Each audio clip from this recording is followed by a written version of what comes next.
Selamat pagi semua anak-anak. Oke, sebelum kita mendengarkan sedikit dari firman Tuhan, mari kita terlebih dahulu seperti biasa kita bersatu dalam doa. Mari anak-anak lipat tangan, tutup mata, mari kita berdoa. Terima kasih ya Tuhan pada kesempatan pada pagi hari ini. Sebentar lagi anak-anakmu akan mendengarkan sedikit dari firman-Mu ya Tuhan. Berkati kami ya Tuhan agar kami siap untuk mendengarkan kebenaran firman-Mu ya Tuhan.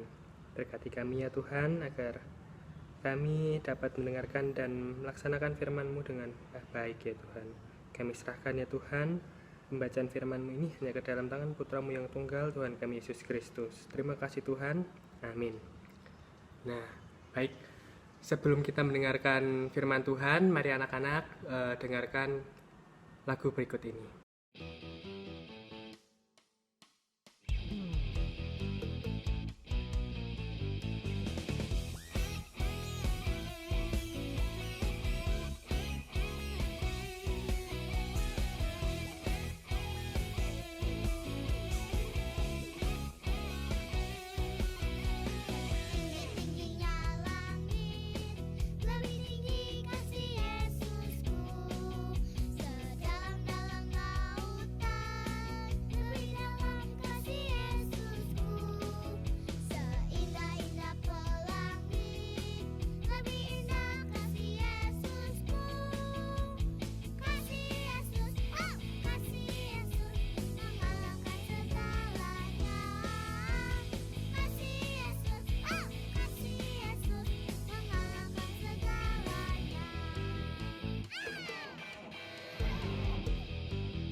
Pembacaan renungan pada pagi hari ini diambil dari 1 Samuel 17 ayat 31 sampai 37. Pak Wahyu akan membacakannya untuk kita semua. 1 Samuel 17 ayat 31 sampai 37. Terdengarlah kepada orang perkataan yang diucapkan oleh Daud. Lalu diberitahukanlah kepada Saul, dan Saul menyuruh memanggil dia. Berkatalah Daud kepada Saul, "Janganlah seseorang menjadi tawar hati karena dia, hambamu ini akan pergi melawan orang Filistin itu." Tetapi Saul berkata kepada Daud, "Tidak mungkin engkau dapat menghadapi orang Filistin itu untuk melawan dia, sebab engkau masih muda, sedang dia sejak dari masa mudanya telah menjadi prajurit." Tetapi Daud berkata kepada Saul, "Hambamu ini biasa mengembalakan kambing domba ayahnya. Apabila datang singa atau beruang yang menerkam seekor domba dari kawanannya, maka aku mengejarnya, menghajarnya, dan melepaskan domba itu dari mulutnya. Kemudian apabila ia berdiri menyerang aku, maka aku menangkap janggutnya, lalu menghajarnya, membunuhnya. Baik singa maupun beruang telah dihajar oleh hambamu ini, dan orang Filistin yang tidak disunat itu Ia akan sama seperti salah satu daripada binatang itu, karena ia telah mencemooh barisan daripada Allah yang hidup. Pula kata Daud, Tuhan yang telah melepaskan aku dari cakar singa dan dari cakar beruang. Dia juga akan melepaskan aku dari tangan orang Filistin itu. Kata Saul kepada Daud, pergilah, Tuhan menyertai engkau. Amin. Demikian pembacaan firman Tuhan. Nah, anak-anak, apakah kalian bisa berbahasa asing? Contohnya seperti bahasa Inggris, bahasa Mandarin. Ada yang bisa, anak-anak? Ya, tentu baik mempelajari bahasa asing itu. Hal itu akan membantu kita menambah pengetahuan dan wawasan kita akan dunia luar. Namun bahasa Indonesia adalah bahasa nasional kita. Maka dari itu anak-anak, kita harus selalu bangga dan menggunakan bahasa Indonesia dengan baik. Dengan menggunakan bahasa Indonesia, berarti kita bersyukur menjadi anak-anak Indonesia. Nah, anak-anak, tadi kita sudah mendengar di dalam ayat Alkitab, Daud melawan bangsa Filistin dengan ketapel. Karena pada saat itu hanya itu yang dia punya. Hanya itu yang Daud punya. Meskipun Raja Saul ingin memberikan perlengkapan perang, Daud percaya bahwa senjatanya adalah pemberian Allah. Daud percaya diri dengan ketapel miliknya, dia dapat melawan bangsa Filistin.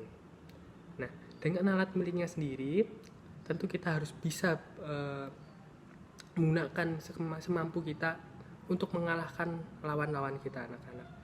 Nah, begitu juga dengan kita. Kita memiliki bahasa Indonesia. Kita menggunakannya untuk memperkenalkan Indonesia. Kita juga dapat menggunakannya dalam kehidupan sehari-harian kita. Ya. Jadi, dalam renungan ini, anak-anak, pergunakanlah bahasa Indonesia yang baik terhadap lawan bicara kita, baik itu sesama teman kita, sesama orang tua, dengan orang tua, atau dengan guru-guru kalian. Sekian dulu renungan pada pagi hari ini. Yuk anak-anak, mari kita kembali bersatu dalam doa. Tuhan Yesus, terima kasih ya Tuhan, kami telah mendengarkan sedikit dari firman-Mu ya Tuhan. Kami tahu ya Tuhan, beberapa di antara kami mungkin masih banyak yang menggunakan bahasa dengan tidak taat ya Tuhan. Kami mungkin mengejek-ngejek teman sendiri ya Tuhan.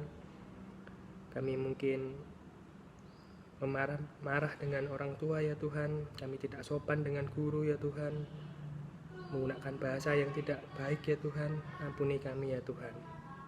Ya Tuhan, sebentar lagi kami akan belajar walaupun dalam jarak jauh ya Tuhan. Berkati kami ya Tuhan, berikan kami semangat, berikan kami sukacita ya Tuhan, agar selama masa pandemi ini kami tetap dapat bertumbuh ya Tuhan.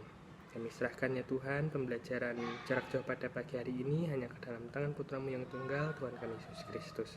Terima kasih Tuhan, amin.